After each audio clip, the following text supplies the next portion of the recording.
د ماشومانو نړیوال صندوق وایي چې په افغانستان کې میلیونونه ماشومان د مرګ له ګواښ سره مخ دي. د یاد بنسټ په خبره 14 میلیونه افغان ماشومان په دې نه پوهېږي چې راتلونکې شپه یا ورځ کې دوی څه ولري د خوړو لپاره که نه. د دې ترڅنګ یاد بنسټ همداراز ویلي دي چې شاوخوا 3 میلیونه ماشومان په راتلونکي ژمي کې که چېرته وضعیت همداسې روان وي له 15 کلنۍ نه کم عمره ماشومان به د خوارځواکۍ سره مخ وي. سلامونه ستړي مه شئ قدرمنو لیدونکو، زه فضل الرحمن سریت یم، تاسې د تان سیاست خپرونه ګورئ. په دغه خپرونه کې نن پر همدې موضوع غږیږو چې د یونیسف یا هم د خوړو نړیوال سازمان له لوري یا د ورته نورو سازمانونو د بشري مؤسساتو له لوري چې داسې راپورونه خپاره کېږي چې په افغانستان کې د ماشومانو پر وړاندې ستونزې شته دي او خوارځواکۍ سره مخ دي، او د دې ترڅنګ د بېوزلۍ او فقر سره هم د فقر تر کچې هم ژوند کوي. پر همدې موضوع باندې خبرې کوو چې ولې دوی راپورونه خپاره کوي، راپورونه ورکوي، خو داسې اقدام چې وکړي او یا هم دغه ستونزه په پوره ډول باندې حل شي. تېرو 20 کلونو راهیسې که موږ وکتل شي همداسې خبرې شوي دي، خو تر دې دمه پورې کومه داسې کار نه دی شوی چې د حل لاره کتل شوې وي او دغه ستونزه یو څه که حل شوي نه وي، یو څه راکمه شوې وي. خو د ورځو یا د شپو په تېرېدو سره، د کلونو په تېرېدو سره دغه ستونزه هم نوره هم لوړېږي. پر همدې موضوع د بحث لپاره ښاغلی نوررحمان ثاقب د نړیوال چارو کارپوه، د دې ترڅنګ فهیم خاموش ځوان سیاستوال، دوه مېلمانه راسره دي. د دوی سره په همدې موضوع غږېږو. ستړي مه شئ، ښه راغلاست تاسې. مهرباني. ثاقب صاحب، راځئ له تاسې نه یې پیل کړو. د دغو بنسټونو له لوري چې کوم ارقام خپاره کېږي یا هم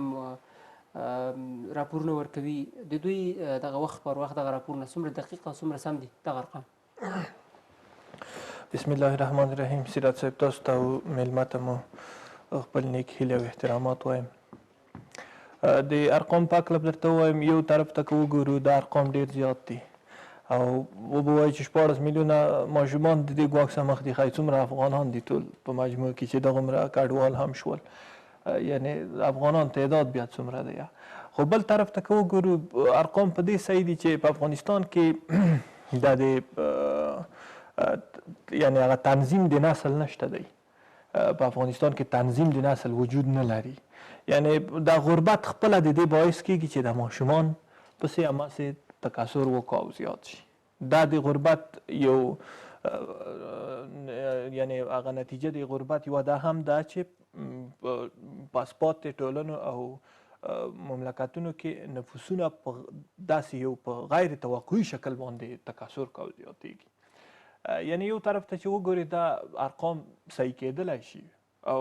خو زه فکر کوم چې په نن شرایطو کې دا نن چې کوم وضعیت دی په دې کې د ارقامو دقیقه وړاندوینه به ډېره دقیقه نه وي. داسې دا چې کومه وړاندې کېږي د دوی د خوا نه صحیح به نه وي، خو نږدې به وي. هغه یعنی څه چې حقیقت دی هغې ته به نږدې وي، یا لږ څه کم یا لږ زیات نږدې، خو دقیقه نه ده. ځکه په افغانستان کې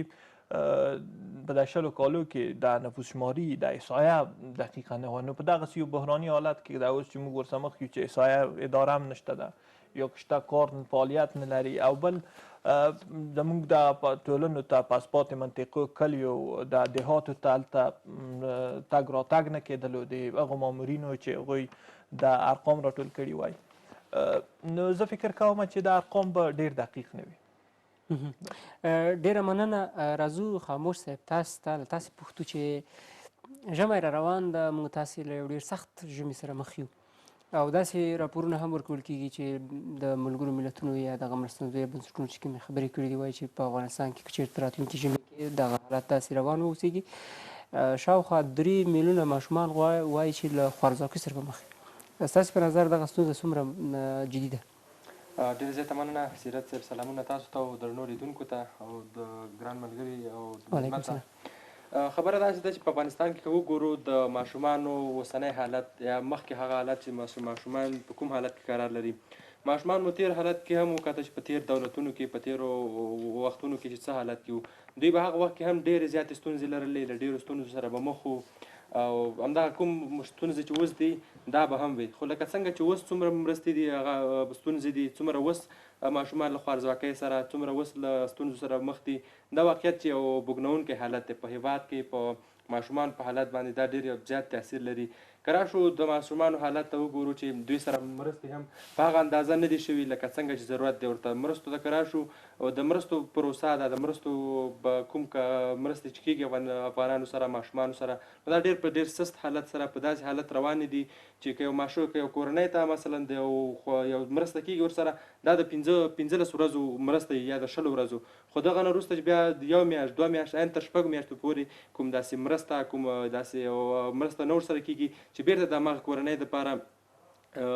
بیرته مرسته ورسره وشي نو فکر کوم چې دغه مرسته کومه سلسله چې اوس روانه ده کوم مرستې کېږي نو زه فکر کوم چې په دغه کې باید دغه کوم اوس مهال چې کېږي دا لږ هغه دې پکې وشي تغییر دې پکې راوستل شي هغه ماشومانو ته چې ضرورت لري هغه لکه څنګه چې تاسو ویل چې ډېر افغانان میلیونونه افغانان لخوا ماشومان چې اوس مهال کې له فقر سره مخ دي له بېوزلۍ سره مخ دي له دوی سره به مرسته په ښه توګه وشي نو هغه څه چې دوی ته دې وکتل شي د دوی ستونزو ته دې وکتل شي په همغه ستونزو په اساس د دوی ته مرسته وویشي په همغه ستونزو په اساس د دوی سره کومک وشي نو فکر کوم چې دغه به د ماشومانو په حال کې د دوی په حالت کې لږ څه تغییر راولي که څه هم ډېر زیاته ماشومان دي دغه لږې مرستې دا کومې مرستې چې اوس مهال کېږي که څه هم په یو ځای کې کېږي په بل ځای کې نه کېږي د کومه د مرستو لړۍ چې ده په عادلانه توګه نه ده فکر کوم چې په دې کې ډېر زیات مشکلات څه دی لکه په کابل یو ډېر غټ ښار دی د دې نه که وځو نور ولایاتو ته راشو د افغانستان په ټولو ولایاتو کې چې راشو همدا حال دی په ډېرو ښارونو کې همدا حال دی نو فکر کوم چې د هغوی په حالت کې کوم داسې خاص هغه نشته دی که چېرته مرسته ورسره وشي نو باید دغه په ټولو ته په پام کې دغه مرسته وشي او دغه ماشومانو ته وویشي ډېره مننه خاموش تاسو د مرستې رسولو بهیر یاد کړ دغه د مرستو رسولو بهیر شاوخوا 3 میاشتې کېږي پیل شوی دی د ماشومانو په برخه کې د ترڅنګ نورو بشري مرستې راغلې افغانستان ته مرستې ترسره کېږي تاسو ترې څومره خبر یاستئ او څومره مثبته اغېزه درلودلې ده په دغه بشري مرستې تر دې دمه سوي دي مسیرت صاحب داسې ده چې مرسته چې د افغانانو سره کېږي واقعا کور یې ودان لږه مرسته چې کېږي هم دا غټه خبره ده ځکه چې افغانان د نن او سبا نه لري کار نشته دی بېوزلي او فقر او اقتصادي وضعیت ورځ تر بلې مخ په خرابېدو دی هېڅ داسې د کار او د زمینه نه ده برابره هغه څوک چې غواړي کار وکړي له هېواد څخه بهر وځي اوس مهال هېڅ هیله نه لري خو فکر کومه چې کومې مرستې شوي دي په ډېره کمه اندازه شوي دي که راشو نړیوالو مرستې هم په ډېرې کمه اندازه دي مخکې به چې کومې مرستې کېدې مخکې به چې کومې خلکو به چې د افغانانو سره مرستې کولې هغه مرستې هم اوس ډېرې کمې شوي دي نړیوال نه پوهېږم چې د تیر دولت له سقوط وروسته ولې له افغانستانه داسې زړه توري شوي دي هغه په هغه اندازه چې مخکې به له افغانستان سره مرسته کېدې د افغانانو ماشومانو په اړه به نړیوالو خبرې کولې هغه ټولې یو رقم ته یوې ناهیلي شوي دي که څه به لا راپرېوتې ده چې پر افغانانو ماشومانو اوس هېڅ هغسې هغه نه کېږي ورسره مرستې نه کېږي هغه مرستې چې اوس مهال کېږي دغه مرستې چې اوس مهال له افغانانو سره روانې دي دا ډېر په کافي اندازه نه دي دا فکر نه کومه که یو ولایت یا د نیم ولایت د یوې ښار دپاره هم بسنه نه کوي نو په نړیوالو ټولنو په نړیوالو د افغانانو حالت ته وګوري د افغان ماشومانو پر حالت دې ورحمېږي او مرسته دې وکړي دغه مرستې چې اوس مهال دوی کېږي که څه هم کمې دي خو بیا هم موږ ته کور مننه ترې کوو کور وداني کوو چې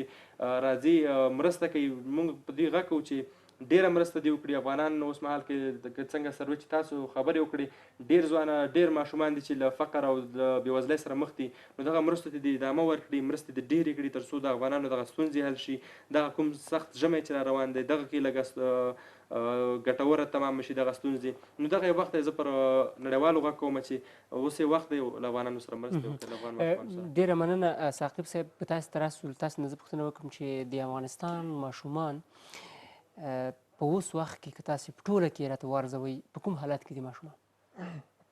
په دې کې شک نشته دی سیرت صاحب چې ماشومان او لویان ټول د افغانستان نن په یو بد اقتصادي حالت کې قرار لري او په داسې یو حالت کې قرار لري چې هېڅ د مقایسې وړ نه دی هېڅ یعنې که ووایو چې بحران اوج ته رسېدلی دی نو داسې ګمان کېږي ماشومان په ډېر بد حالت کې یو د ماشومانو د موږ دا ستونزه نه ده چې ماشوم زموږ چې کله دغسې شي چې د مکتب کمک ضرورت ولري یا د قلم او کتابچې ضرورت ولري د هغې نه مخکې ماشوم زموږ د مور په نس کې چې وي د هغې وخت نه دی کمک ته اړتیا لري په افغانستان کې ځکه مور یې کافي غذا ته هغه څه چې ورته ضرور دي هغې ته لاسرسی نه لري د غربت او فقر د وجې نه زموږ په ټولنو کې نو زموږ ماشومان د هغې ځای نه د دې ګواښونو او د دې مشکلاتو ښکار کېږي بیا عین تر هغو پورې چې څو هغه ځوانۍ حالت ته رسي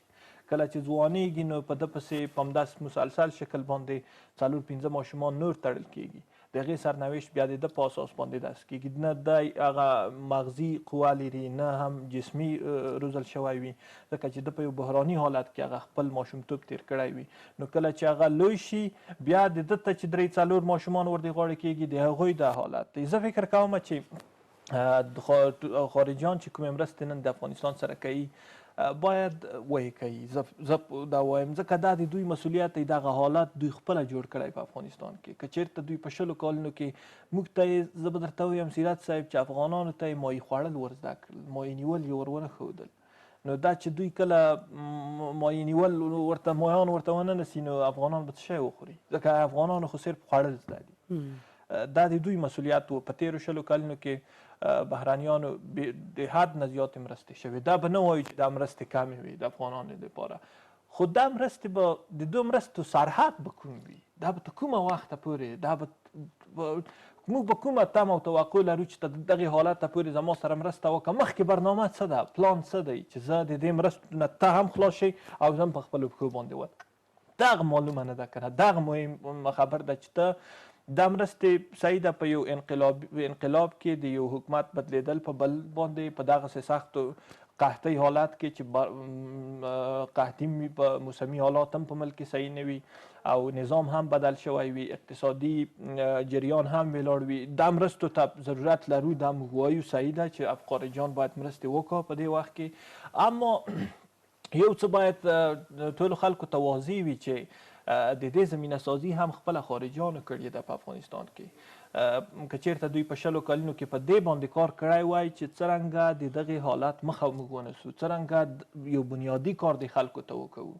نو زه فکر کوم چې موږ به دومره زر د یو بحران سره نه وو مخامخ شوي چې 4 میاشتې د یوې ادارې چې د بینه ولاړه شي، حداقل موږ به دومره متکي وو په خپل ځان باندې چې تر 1 کال پورې زموږ غږ چا نه وای اورېدلی. تاسو وګورئ ایران په ډېرو سختو اقتصادي بندیزو سره مخ دی دا اوس، خو باوجود د دې بندیزونو موږ ته یې هم دروازې خلاصې کړي دي. دا اوس د دې ځای نه منډې ور وایو، هلته یوه مړۍ ډوډۍ موږ ځان ته هم پیدا کړو، یو بل څوک هم د لاس نه راسره نه په افغانستان کې په موږ پورې تړلي خلک. علت یې همدا دی چې هلته کار شوی دی، هلته بنیادي کار شوی دی، هلته په صنعت باندې کار شوی، هلته په تجارت باندې کار شوی دی. دا د افغانستان اقتصاد، زه تاسو ته وایم په میلیاردونو ډالر د افغانستان غلو ته ورکړل. پاک خبره به کوو د تېرو 20 کلونو کې د افغانستان محدودو کسانو ته په میلیاردونو چې دوی خپله وایي چې 2000 میلیارد ډالره موږ افغانستان ته یوړل، دا د غلو ته ورکړل. اما نن 10 میلیارد ډالره د افغانستان د خلکو شتمني چې ټولې دنیا ته هم واضح ده او دومره دې یاده کړله، دومره هم په خلو شوله چې اوس یې د پټولو امکان هم نشته چې څوک په افغانستان کې فساد کې وکړو، ځکه هغه پیښوري ته هم معلومه شوه د افغانستان چې 10 میلیارد ډالر د موږ هلته بند دي. که د یو ماشوم نه پوښتنه وکړي هغه نن په دې خبر دی چې موږ 10 میلیارد ډالر امریکا بند کړي دي یا نړیوالو بند کړي دي. سوادار او بې سواده ټول په دې باندې پوهېږي. یعنې که دا پیسې راشي، زه فکر کوم چې په افغانستان کې به یوه هم حساب شي، ځکه خلک په داسې یو حالت کې ان ورته وزګار دي دې ته او هم یې سترګې ورته نیولې دي. نو په هغه وخت کې چې کله خلکو ته د پیسو پته هم نه لګېدله او په بوجیو پیسې د دې خلکو په خولو کې ورتویېدلې، هغې وخت کې دا سوچ نه و چې په افغانستان کې د فساد مخنیوی نشته دی، فساد نه دی کنټرول شوی. اما نن دا پوښتنه مطرح کېږي چې تاسو بشري حقوق په نظر کې دي نیولي، آیا دغه د خپله بشر نن د همدغې د وجې نه په کوم حالت کې دی؟ زه په ما باندې ته د ښځو حقوق مراعات کوې، دغه ماشوم چې نن تا په دغې حالت کې اچولی دی، ولې د دې جوابګوی څوک دی؟ که نه، که ته د ما نه د ښځې حقوقو پوښتنه کې او د ما نه د دې پوښتنه کې چې همشمول حکومت جوړ کړه په دې خاطر باندې چې ټول قومونه حق لري، ولې خو په هغې برخه کې په ما باندې فشار راوړه؟ دا چې تا په زور یې ته داسې یو مظلوم ولس وځي چې هغه په دوی شي کې داخل هم د هغې د وسه هم څه نه کېږي، ځکه دوی باندې د کلونه همدغسې حکومتونه راغلي، څه چې حکومت غوښتي دي په دوی باندې تحمیل شوي دي. ولس د دې حق نه درلودلو چې یو څه سم کړو. زموږ سرنوشت د حکومت او هغه په چا پورې چې تړلی د هغې په لاس باندې دی. خو بیا که کله دوی سره په خپل مابین کې هغه لاین نشي برابرولی، بیا یې زور موږ کوو. په داسې حال کې که د دوی لاین جوړ وي نو بیا ولس د هیڅ شي صلاحیت او مسؤلیت نه لري مسؤلیتونه به صلاحیت نه لري حکومت هغه چا سره چې تړلی دی د هغې سره جوړ دی خو څه خبره نشته او بیا که نه څه جوړېږي بیا یې زور او بوج ټول د افغانستان مظلوم ولس.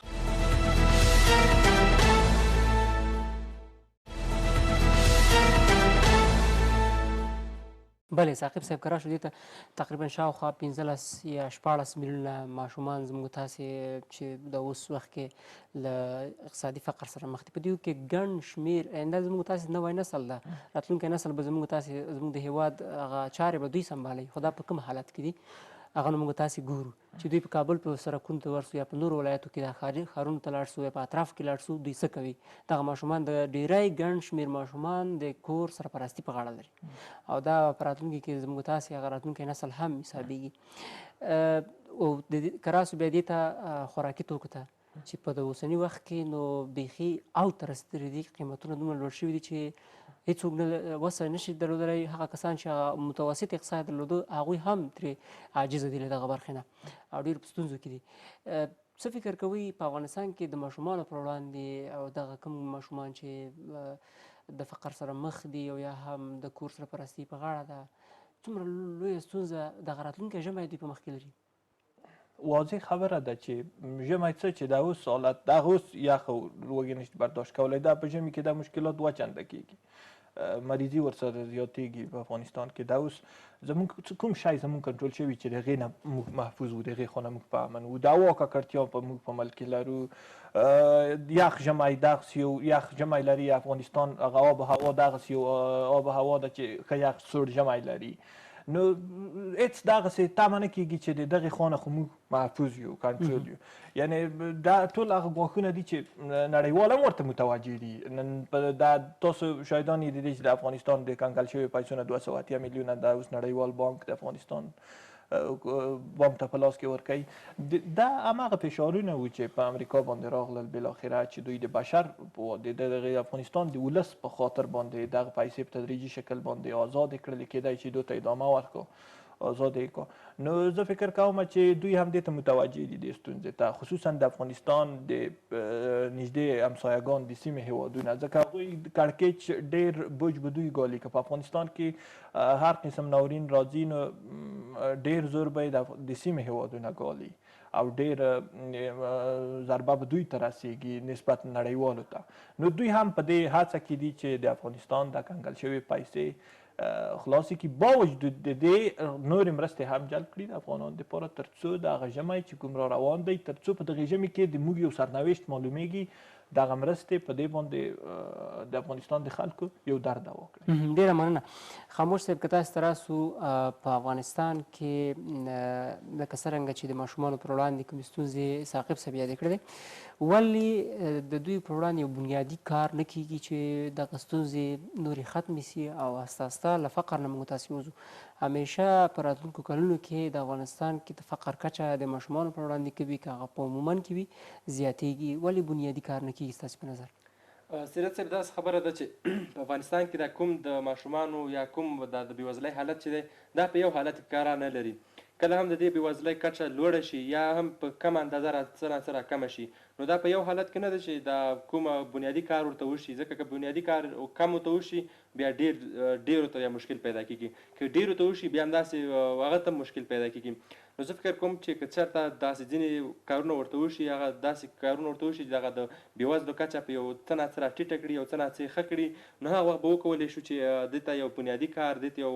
داسې یو زمینه برابر کړو چې دغه کوم بېوزله خلک چې دي کوم هغه خلک چې په فقر کې د فقر سره لاس و ګریوان دي د هغوی دپاره کوم کار وشي نو زه فکر کوم چې دغه یو علت یې همدا دی چې شمېر وخت یې نه دی معلوم یا حالت نه دی معلوم بس کله کله ډېر شي کله کم شي که څه هم مونږ تاسو ګورو چې په ژمي کې چې کله په افغانستان کې ژمی راځي نو دې سره د مریضانو د هر په حالت کې چې وګورو د دې مریضان ډېرېږي د خوراکي توکو بیه لوړېږي داسې بېلابېلې ستونزې دي چې دا رازیاتېږي نو زه فکر کوم چې دغه د کوم بېوزلۍ کچه ده یا کوم ګراف چې دی دا په یو حالت کې قرار نه لري دا کله هم ډېرېږي کله هم کم شي نو کله چې دغه د هر خوا نه کار ورته وشي څه ناڅه کارونه ورته وشي نو زه فکر کوم چې دغه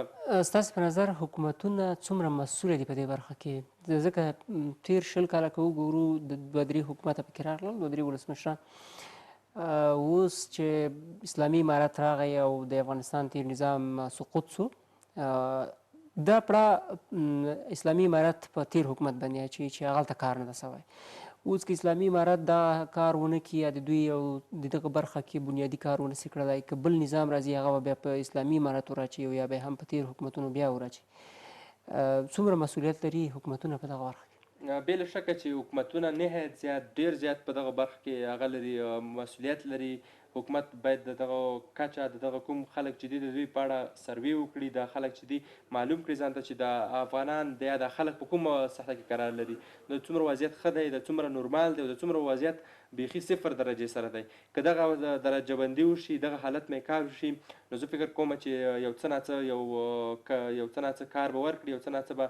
مخه ښه شي، زموږ د دغه بېوزلو خلکو مخه به خلاصه شي. که راشو د حکومتونو ته، په تېر حکومت کې هم موږ وکتل چې ډېرې زیاتې نهایت زیاتې مرستې وشوې، ډېر زیات کومکونه وشول، خو موږ وکتل چې په کمو اندازه خلکو ته ورسېدل. یعنې په تېر حکومت که نیوکه کېږي هم پر ځای ده، او که اوس پاتې شو دغه حکومت اسلامي امارت، نو اسلامي امارت دی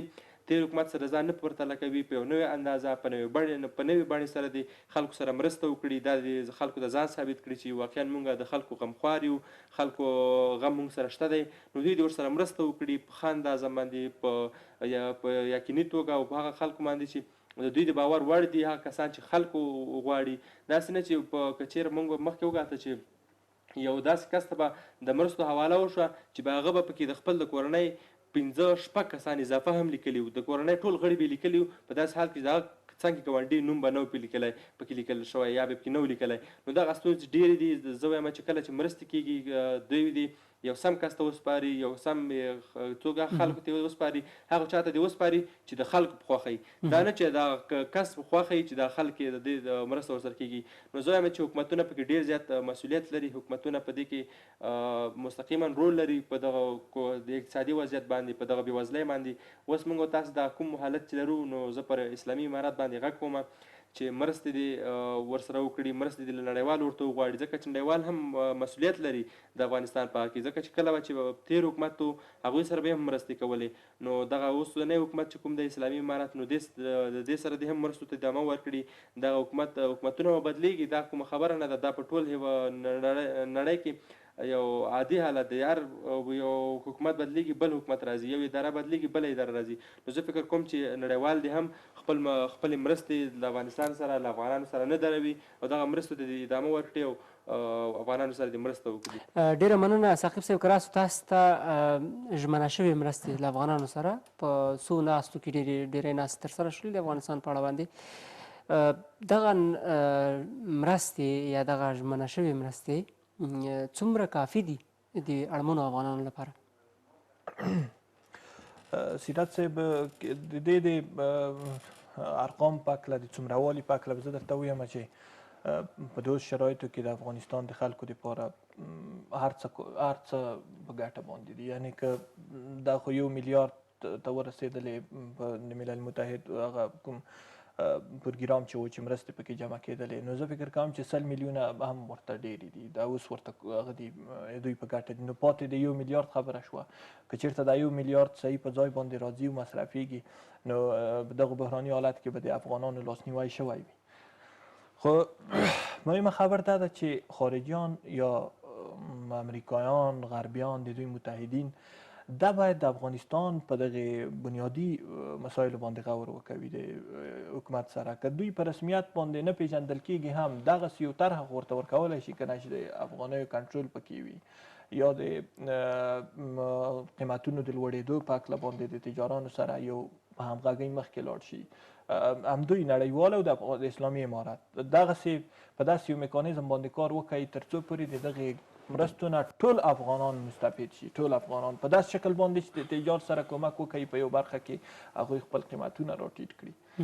دوی ورته هغه باقي مانده چې دوی پکې یا هغه فرصتي ګټه د لاسه ورکوي یا پکې تاوان کوي، هغه ورسره دوی جبران کړي د دغې مرستو نه. خو د هغې ګټه به د هغې نرخ به ټول هېوادوالو ته رسېدلې وي، ځکه په نرخ کې چې کموالی رسي د هغې نه هر څوک ګټه اخیستلی شي. یا د ډالر په قیمت کې د افغانیو په مقابل کې، افغانۍ د ډالر په مقابل کې دغسې یو سیستم ورته جوړ کړي چې دغه اوس بې ثباتي یې لږ ضرر کنټرول کړي تر څو پورې نرخونه لوړ ولاړ نه شي. زه فکر کوم چې دغه مرستې که چېرته په دغې برخه کې هم استفاده شي ډېره ګټه به یې وي نسبتا دوی ته چې ویشل یې شروع کړي وي. مثلا زه اوس تا ته وایم پي کورنۍ ته 15 زره افغانۍ په هغې کور کې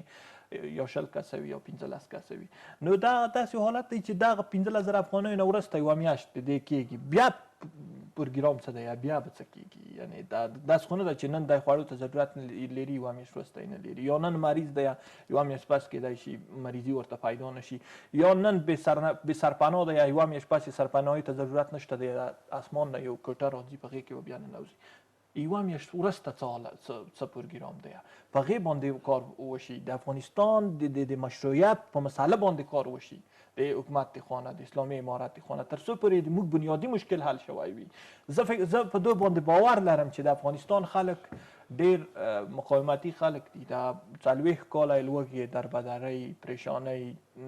جنګونه ژړاوې کډوالۍ بېکورۍ دا یې ټول تېر کړل. زه فکر کوم چې دا 3 میاشتې که اوس ژمی راځي که دا ژمی خپل شدت 10 چنده هم کړي خو که دوی په دوی باندې پوه شي چې د دغې ژمي نه هم وروسته موږ یو ښه حالت ته ځو او په موږ باندې د سوکالۍ لمر راخیږي دغه ژمی به هم دی په خندا په خوشحالۍ باندې تېر کړو په پښو لوڅ پښو باندې په مغه واوره کې چې تېروي هم خو په دو سوچ او په دو امید باندې چې وروسته د دې ژمي نه موږ د بحران نه وځو دوی به صبر او حوصله ولري. اوس هغه خلک هم ژاړي چې نن خواړه لري هغه چې نه لري هغه هم ژاړي. پرون هغې ژړل چې خواړه یې نه لرل نړیوالو هم ورسره کومک کولو په افغانستان کې د چې چا د لاسنیوي وس کېدلو هغې هم ورسره کومک کولو یا خپل یو دوست یو همسایه هغه به وضعیت ښه و همسایه به یې په څنګ کې نیولی ورسره هغه کچه کمه وه با وجود د دې چې په هغې وخت کې هم د افغانستان 90% خلک د فقر د کرښې نه لاندې وو یعنې هغه اساسي ضرورتونه یې حل نه وو. اما نن چې دی نن هغه سړی هم چې د بېګا ډوډۍ لري هغه هم ژاړي ځکه هغه وایي چې زه سبا یې نه لرم او د چانې لري هغه خو نو پرون یې هم ژړل نن هم ژاړي. او بل هغه کس چې لږ یې هم وس راسي هغه په دې هڅه کې دی چې دغه پیسې زه باید په دې باندې مصرف کړم چې وتښتم د دې ملک نه په یو لاره باندې یو دا تاوان دی چې دغه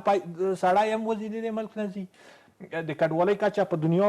باندې هم فشار اچي او په افغانستان په داخل کې هغه څوک چې دی لاسنیوی کړی و هغه هم بې سرنوشته پاتې کېږي او دی هم په دغه مشکلاتو کې تر څو پورې چې یو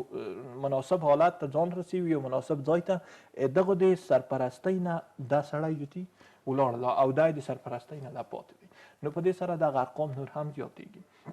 نو د ما په فکر باندې د مرستې صحیح ده موږ د مرستو مخالف داسې نه یو چې د مرستې باید ونه شي یا د مرستې باید توضیح نه شي د دې موږ منندوی یو د نړیوالو نه هم او د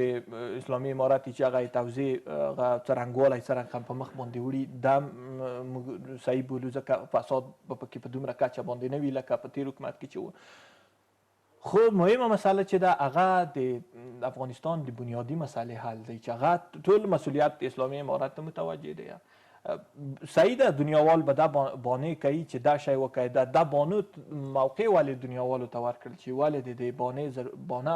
چانس ته ورته ورکړي دنیاوالو ته چې هغه درته بانه وکړي چې په دې اساس باندې تا په رسمیت نه پېژنم.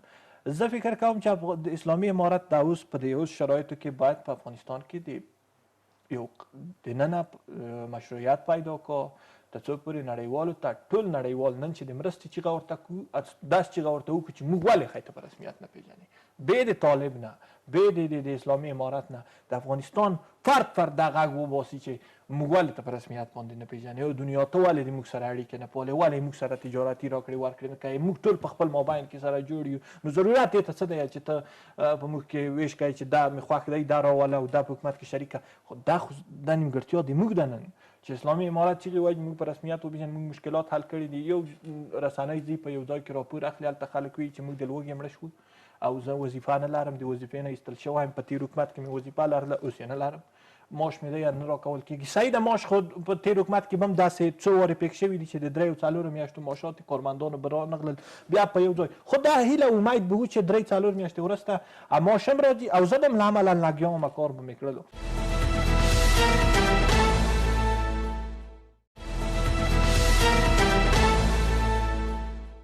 نو دا هغه څه دي چې د تفاوت دی دغلته د دې ملک نه څو غږونه وځي نړیوالو ته یو د ولس غږ دی یو د حکومت غږ دی که دا هغه چېرته همغږي ونه کړو دا یو غږ نه شي زه فکر نه کوم چې دا مشکلات په مرستو باندې حل شي. دا مشکلات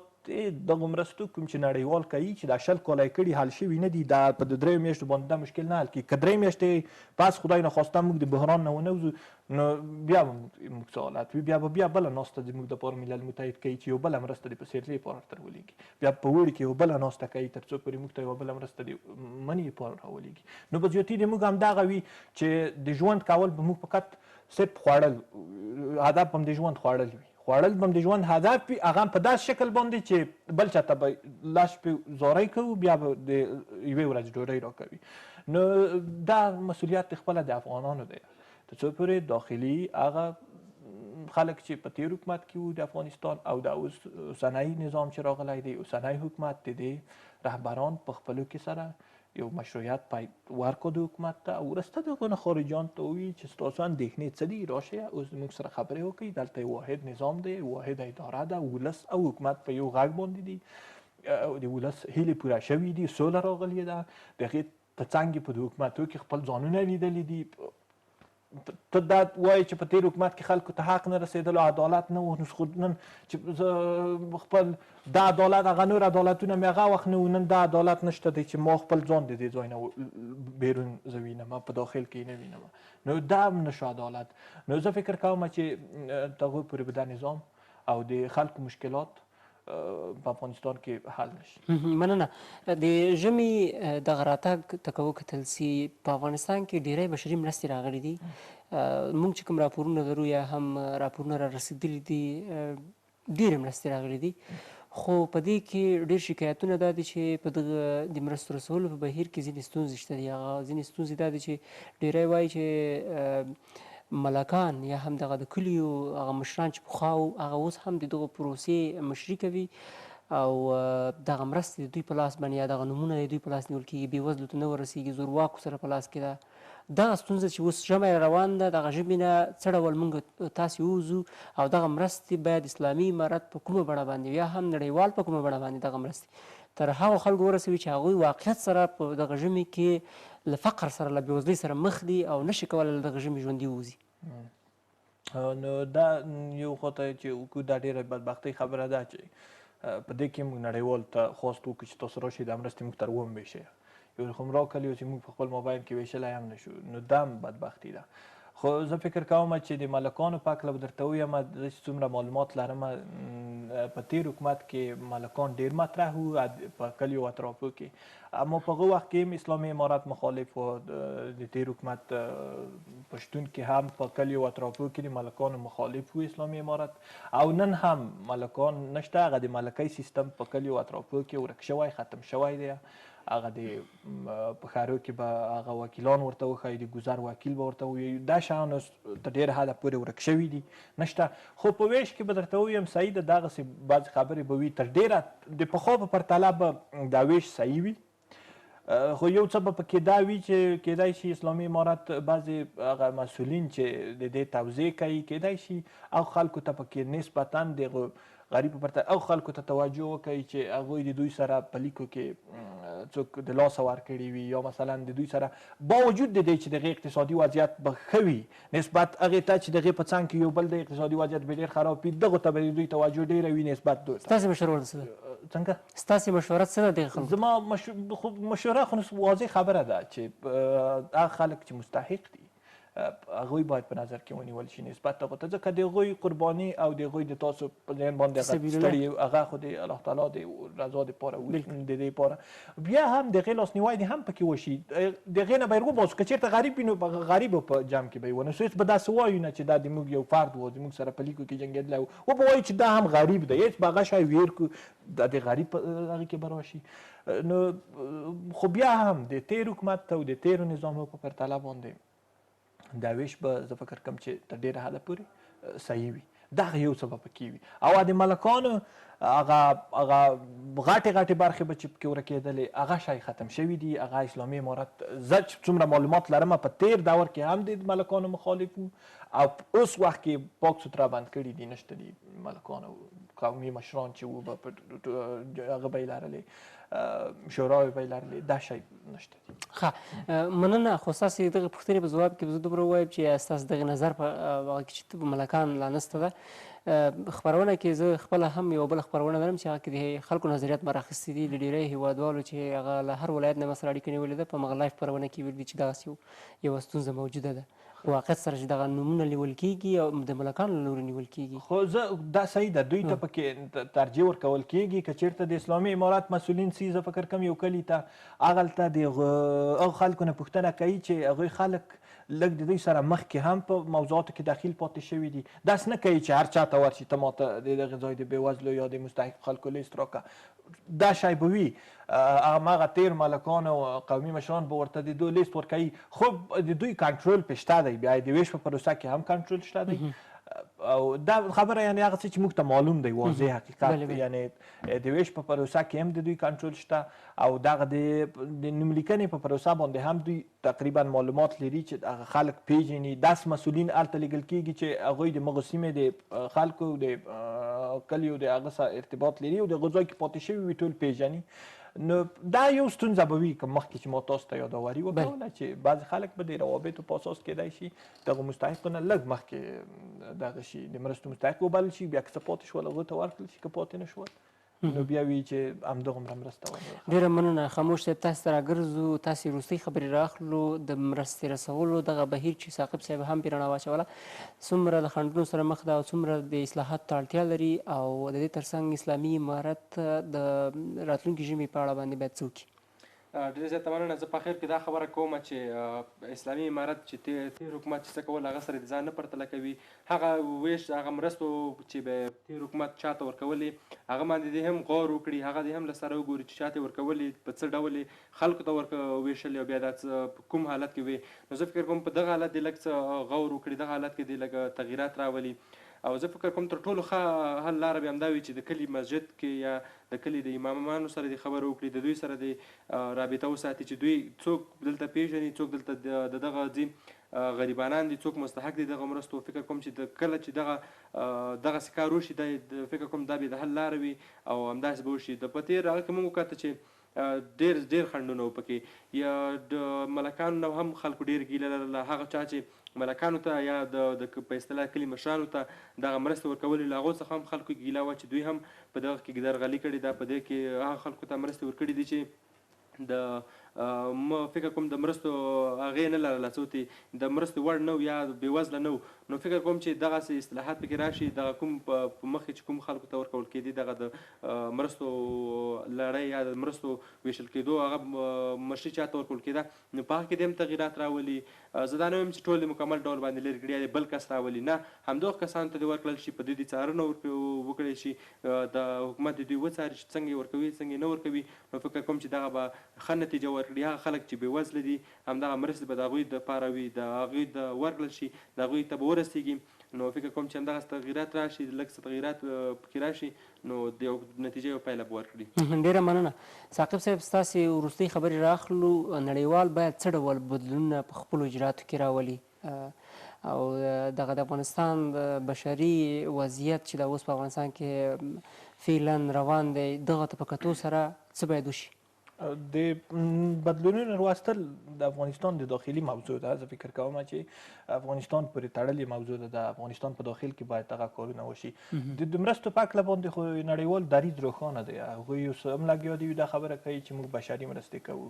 او پرون یې هم دا ویل چې موږ بشري مرستې هلته بشري ناورین سره خلک مخامخ کېږي او بشري ناورین دی په افغانستان کې. همسایګان هم زموږ د دې سیمې هېوادونه هم دا وي نړیوال هم دا وي ملل متحد هم دا چیغې وایي. د دوی ټول دار مدار په بشري مرستو بشري حقونو باندې دی چې په دې کې بدلون وستل همدا یو ښه دریځ دی. موږ په نظر باندې دا ستایو چې تر څو پورې د دغه حالت نه. خو یو څه دي چې هغه په موږ پورې اړه لري په داخل د حکومت پورې اړه په داخل کې د حکومت مسؤلیت دی تر څو پورې بنیادي مسله حل کړي. تر څو موږ دوی ته مجبوره نه وو تر ډېره حده چې د مرستو غوښتنه وکړو او اقتصاد متکي په مرستو باندې. ډېره مننه ښاغلی نوررحمان ثاقب د نړیوالو چارو کارپوه او همداراز فهیم خاموش ځوان سیاستوال له تاسې دواړو مننه چې په خپرونه کې مې سره ګډون وکړ. قدرمنو لیدونکو له تاسې هم مننه چې تر دې دمه له موږ سره وئ. په پاک رب مو سپارم. ښې شېبې.